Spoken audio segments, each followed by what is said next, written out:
দেখছেন কি সুন্দর পিঁপড়াগুলার দল বাঁধে চলতেছে এবং দল বেঁধে বসবাস করতেছে। কিন্তু এই সমাজে মানুষ, দুজন মানুষ একখানে বসবাস করতে পারে না, সংসার করে খেতে পারে না, দল বাঁধে থাকা তো দূরের কথা।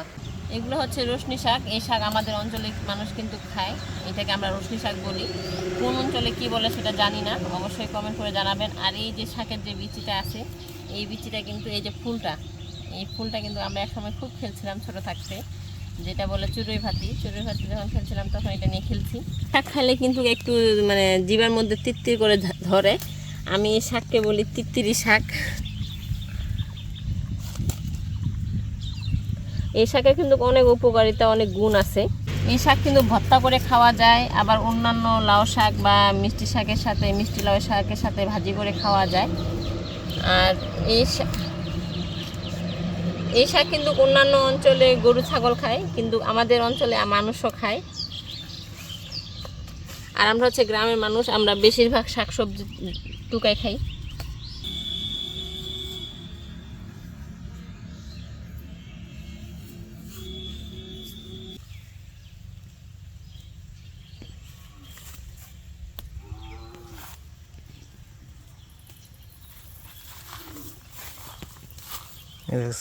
চুলের মধ্যে দেয়।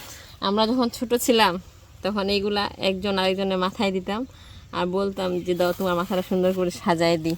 এগুলো হচ্ছে ক্লিপ দাও, সাজায় দিই। অনেকে দিতে দিত, আবার অনেকে দিতে দিত না, কারণ এগুলা চুলের মধ্যে দিলে চুলের মধ্যে লাগে থাকতো, আটকে থাকতো, ছুটতো না সহজে।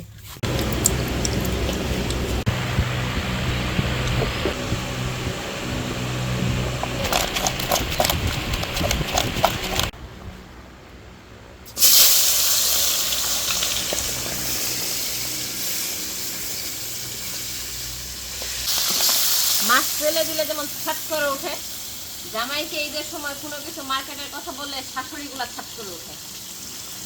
তোমার তো শাশুড়ি নাই। কিন্তু কিছু কিছু পরিবারে আছে তো এরকম, দেখতেছি তো। কিন্তু আমার শাশুড়ি নাই, কিন্তু কোনো কোনো পরিবারে দেখি যে জামাই বউ যখন কথা বলে মার্কেট করে বা কোথাও যায়, শাশুড়িগুলা তখন শুধু তেলে বেগুনে জ্বলে। যেমন মাছ তেলের মধ্যে ছাট করে ওঠে, সেরকম শাশুড়িগুলাও দেখবেন যে জামাই বউ কোথাও গেলে ছাট করে ওঠে। মানে জামাইয়ের বউ মানে ছেলের বউ আর ছেলে যদি মিলেমিশে থাকে, এটা কি সহ্য হয় না শাশুড়ি? শাশুড়ি সহ্য করতে পারে না। শাশুড়িটা মনে করে কি যে ছেলে জন্ম দিলাম আমি, ছেলে মানুষ করলাম আমি, আর পরের বউ আর পরের ঘরের মেয়ে আসে আমার ছেলেকে নিয়ে ঘুরে বেড়াবে, এটা শাশুড়িগুলো সহ্য করতে পারে না। কয়েকদিন আগে দেখলাম না যে হচ্ছে এই যে এসিপি পলাশ, হ্যাঁ এসি পলাশ নিজে নিজে জীবনটা দিয়ে দিল। না পারে বউর কথা সহ্য করতে, না পারে মার কথা সহ্য করতে। এখন সত্য মিথ্যাতে কি আল্লাহ মাবুদই জানে।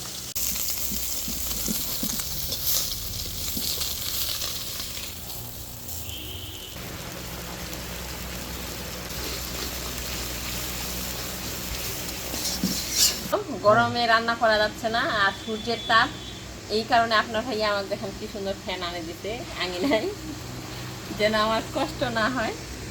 তো কত ভালো জামাই আমার যেন কষ্ট না হয়, এই জন্য আমাকে এখানটায় ফ্যান আনে দিছে।